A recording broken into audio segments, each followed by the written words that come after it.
আজ শেয়ার করব দারুণ স্বাদের একটা মাছের রেসিপি। নমস্কার বন্ধুরা, রূপা সিম্পল অ্যান্ড ডেলি লাইফে আপনাদের সবাইকে অনেক অনেক স্বাগত। শীতের সামান্য কিছু সবজি দিয়ে আজ তৈরি করব দারুণ স্বাদের একটা মাছের ঝোল। এই একটা রেসিপি দিয়ে মাছে ভাতে বাঙালির দুপুরের খাওয়াটা হয়ে যাবে।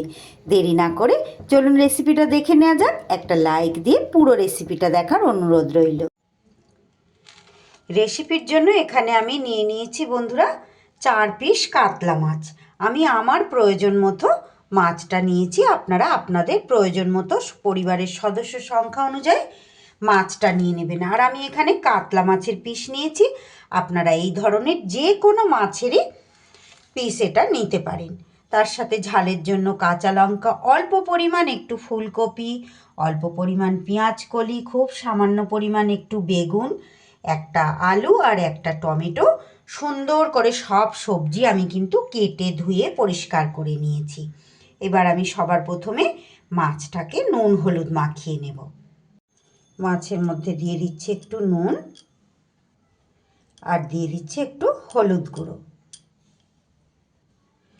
সুন্দর করে এবার নুন আর হলুদটা মাখিয়ে নেব। এই কাজটা তো মাছের যে কোনো রেসিপিতেই আমাদের করতে হয়, এটা তো আমরা জানি। সেই কাজটাই সবার আগে করে নেব। নুন আর হলুদটা মাখিয়ে যদি 10 থেকে 15 মিনিট রেখে দেওয়া যায় বন্ধুরা, তাহলে কিন্তু মাছটার একটা আলাদা রকম স্বাদ হয়।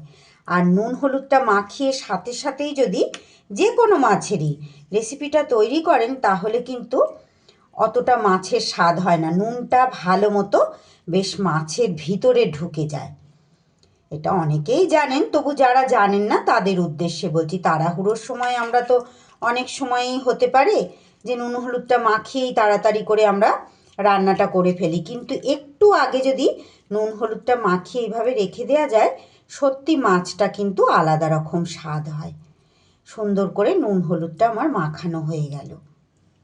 এবার আমি এটা 10 মিনিটের জন্য রেখে দেব। 10 মিনিট পর এবার গ্যাসে কড়াই বসিয়ে কড়াইতে দিয়ে দিচ্ছি আমি পরিমাণ মতো সর্ষের তেল। আজকের রেসিপিটা আমি সর্ষের তেলে করছি বন্ধুরা, আপনারা কিন্তু যে কোনো তেলেই এটা করতে পারেন। তেলটা সুন্দর করে গরম হয়ে গেলে এবার মাছগুলো আমি ভেজে নেব।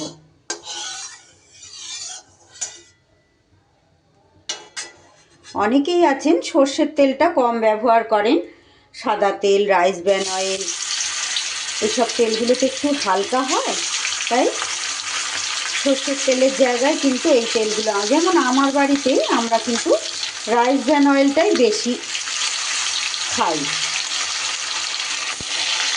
মাছগুলো আমি দিয়ে দিলাম তেলের মধ্যে। এক পিঠ ভাজা হয়ে গেলে আর এক পিঠ আমি উল্টে দেব। মাছ কিন্তু আমি খুব মচমচে করে ভাজবো না।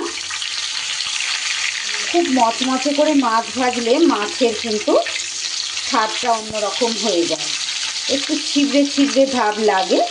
আপনারা যেই রকম ভাব খেতে পছন্দ করেন, অনেকে একটু কড়া পছন্দ করেন, অনেকে একটু হালকা মাছ ভাজা পছন্দ করেন। পছন্দ মতো মাছটা ভেজে নেবেন। আজকের রেসিপিটা কিন্তু একদম সিম্পল একটা রেসিপি। শীতের দুপুরে এরকম শীতের সবজি দিয়ে এই মাছের ঝোলটা খেতে কিন্তু ভীষণ ভালো লাগে। গরম ভাতের পাতে কিন্তু এই এক রেসিপি দিয়েই সব ভাতটা খাওয়া হয়ে যায় আমাদের। মাছের পিসগুলো যেহেতু আমার একটু বেশ বড় বড়, তাই আমি বেশ এপাশ ওপাশ চারিপাশ কিন্তু সুন্দর করে উল্টে পাল্টে ভেজে নিচ্ছি, যাতে কোনো রকম মাছের ভাজাটা মানে কাঁচা ভাব না থাকে। আমার চ্যানেলে নিত্য নতুন রেসিপি পেতে প্লিজ বন্ধুরা আমার চ্যানেলটাকে সাবস্ক্রাইব করুন, পাশে থাকা বেল আইকনটা অল করে দিন, যাতে যে কোনো রকম নতুন ভিডিও আপলোড করলে সবার আগে আপনাদের কাছে নোটিফিকেশান পৌঁছে যায়, আর আপনারা আপনাদের সুবিধা মতো সেটা দেখে নিতে পারেন। আমার চ্যানেলে নতুন বন্ধু, পুরনো বন্ধু, সব বন্ধুদের জন্য অনেক অনেক ভালোবাসা, অনেক শুভকামনা আর অসংখ্য ধন্যবাদ বন্ধুরা আমার সঙ্গে থেকে প্রত্যেক দিন যে সকল বন্ধুরা আমার রেসিপিগুলো দেখেন, তাদের তো কিছু বলার নেই আমার। আর এত সুন্দর সুন্দর কমেন্ট রাখেন, সত্যি একদম মন থেকে বলছি বন্ধুরা, আমি ভীষণ খুশি হই আপনাদের এই সুন্দর সুন্দর কমেন্ট পেতে। খুব খুব খুশি হই যে এত সুন্দর করে আপনারা বলেন কমেন্টের মাধ্যমে। আর এই কমেন্টগুলো পেয়েই আমি কিন্তু আপ্লুত আরও নতুন নতুন রেসিপি তৈরি করার উৎসাহ পাই। তাই আজকের রেসিপিটাও যদি ভালো লাগে প্লিজ বন্ধুরা একটা কমেন্ট করে জানিয়ে যেতে ভুলবেন না, আর একটা লাইক করে দেবেন। আর নতুন বন্ধুদের উদ্দেশ্যে বলছি, প্লিজ বন্ধুরা আপনারা একটা সাবস্ক্রাইব করে আমার পাশে থেকে যাবেন। এবার মাছ কিন্তু আমার চারিদিক বেশ উল্টে পাল্টে ভালো করে ভাজা হয়ে গেছে। সরি বন্ধুরা, কথাটা জড়িয়ে গেল। এবার আমি মাছ ভাজা তুলে নেব। মাছগুলো তুলে নিয়ে এইবার এই তেলে সবার প্রথমে আমি ফুলকপিগুলোকে একটু নেড়ে নেব।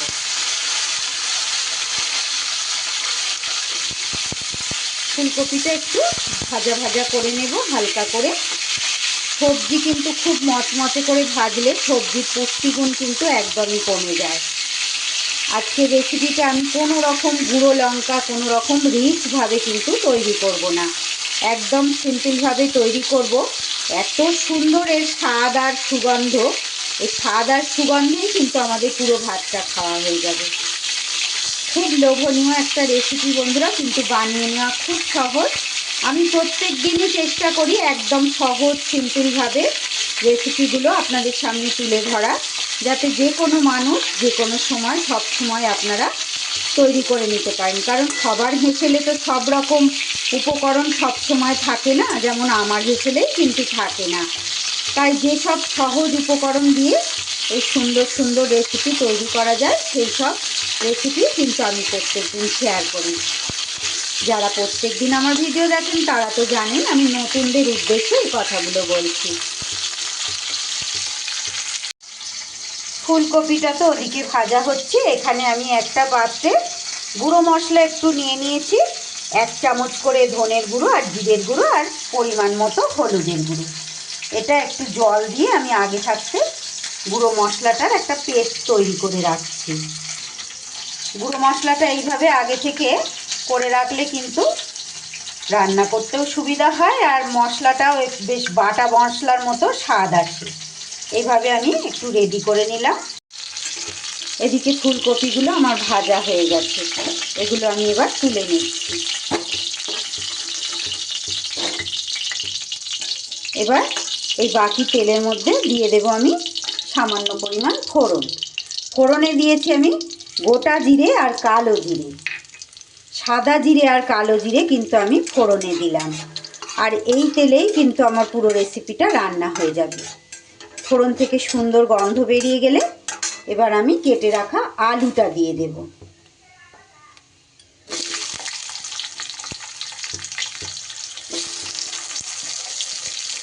আলুটা দিয়ে এবার আলুটা একটু কাঁচা গন্ধ যাওয়া অবধি আলুটা একটু ভেজে নেব। এইভাবে করে খেয়ে দেখবেন বন্ধুরা, মাছের ঝোল খুব স্বাদ হয়। যারা লেবু খেতে পছন্দ করেন মাছের ঝোলে এক টুকরো লেবু নিয়ে মাখিয়ে খেয়ে দেখবেন আর কিচ্ছু লাগবে না। মাছে ভাতে বাঙালির আমাদের মাছ তো প্রত্যেক দিনই থাকে ভাতের পাতে। বিশেষ করে আমি কিন্তু খুব মাছ খেতে ভালোবাসি, তাই একটু বিভিন্ন ধরনের আইটেম করে খেলে কিন্তু আমাদের ভালোই লাগে। বিশেষ করে এরকম সিম্পল আইটেম তো আমাদের প্রত্যেক দিনই খাওয়া যেতেই পারে। আলুটা কিন্তু বেশ সুন্দর করে আমার ভাজা হয়ে গেছে। আমি এইবার এর মধ্যে দিয়ে দেব 1 চামচ আদা আর কাঁচা লঙ্কার পেস্ট। আদার পেস্টটা কিন্তু এই সময়ই দিয়ে দিতে হবে, কারণ বাকি সবজিগুলো এর উপরে দিয়ে দিলে কিন্তু আদার কাঁচা গন্ধটা যাবে না। তাই এরকম আলু আর তেলের ওপরেই কিন্তু আদার পেস্টটা দিয়ে দিতে হবে। এইবার আমি বাকি সবজিগুলো দিয়ে দেব। পেঁয়াজকলি, বেগুন,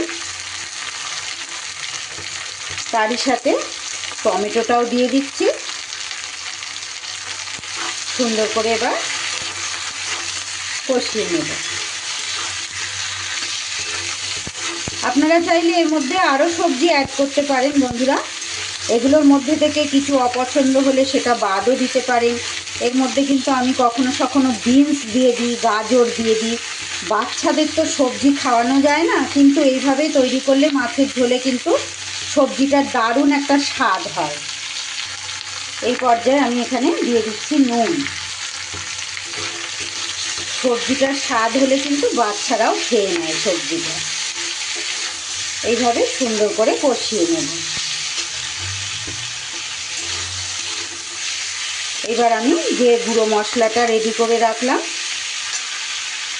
সেইটা এবার দিয়ে দেব।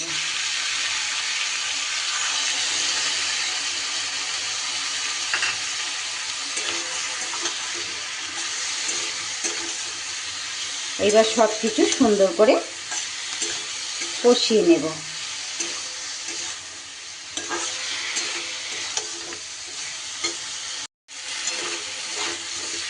প্রায় 2 থেকে 3 মিনিটের মতো মশলা আমি সুন্দর করে কষিয়ে নিয়েছি।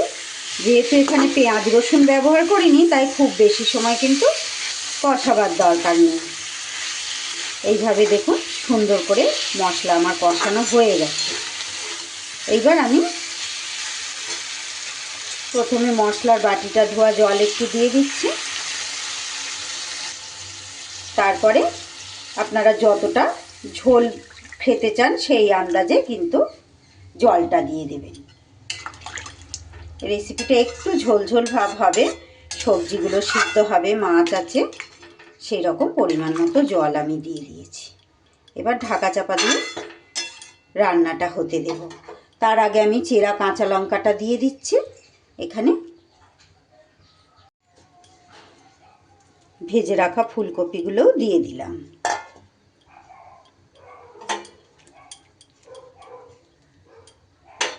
এবার ঢাকা দিয়ে দিলাম। 4 থেকে 5 মিনিটের মতো ঢাকা চাপা দিয়ে রান্নাটা আমি করে নিলাম। সুন্দর করে সব সবজি কিন্তু আমার সিদ্ধ হয়ে গেছে।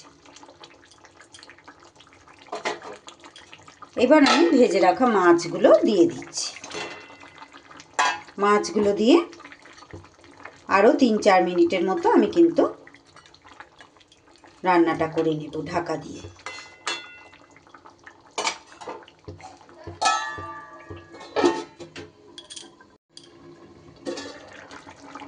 ঢাকা চাপা দিয়ে আরও 4 থেকে 5 মিনিট আমি কিন্তু রান্নাটা করে নিয়েছি।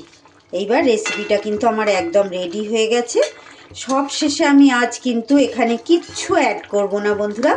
আপনারা যদি ধনেপাতা খেতে পছন্দ করেন এখানে ধনেপাতা দিতেই পারেন, তবে এই ঝোলটার মধ্যে আমি ধনেপাতা দিই না। আর একটু ঝোলটা পাতলা ভাব হয়েছে, দেখতে পাচ্ছেন নিশ্চয়ই। এই ঝোলটা কিন্তু আমি এরকম পাতলা ভাব করেই রান্না করি।